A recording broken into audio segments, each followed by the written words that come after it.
तो पेट में जो गोला बनने की समस्या होती है वह हर प्रकार के गोला कैंसर का ही रूप धारण नहीं करता, बल्कि औषधि के सेवन से ठीक भी हो जाता है। इसे आयुर्वेद की भाषा में गुल्म रोग के नाम से जाना जाता है। और यह कहाँ पर बनता है, इसको ध्यान से सुने।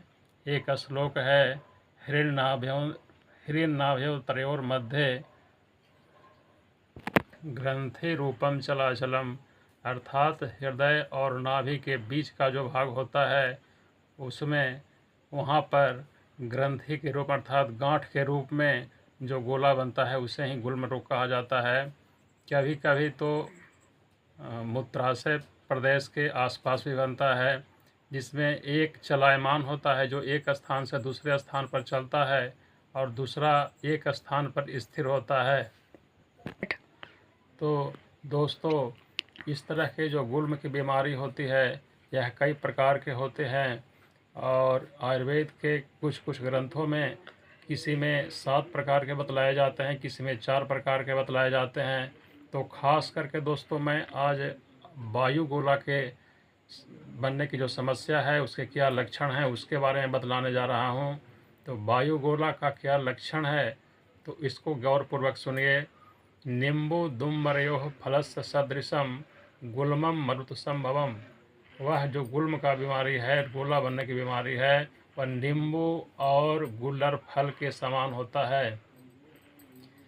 निम्बु दुम्बरयोः फलस्य सदृशम गुल्मम मरुतसंभवम उद्गारम च मुहुर्मुहुर् वितनुते बिणमूत्रयोः बंधनम, जिसमें बार बार डकारे आती है, मूत्र ठीक से नहीं आता है, रुक रुक कर आता है, पेशाब में दिक्कत होने लगती है और कब्ज की समस्या होने लगती है।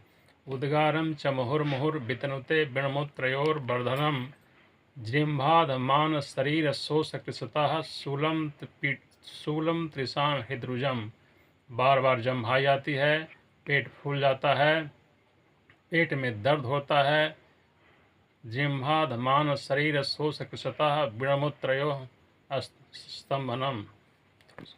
तो दोस्तों, इसमें शरीर दुबला होने लगता है, पेट में दर्द होता है, ज़्यादा प्यास लगता है और कभी कभी हृदय रोग के लक्षण जैसे भी उपस्थित होते हैं और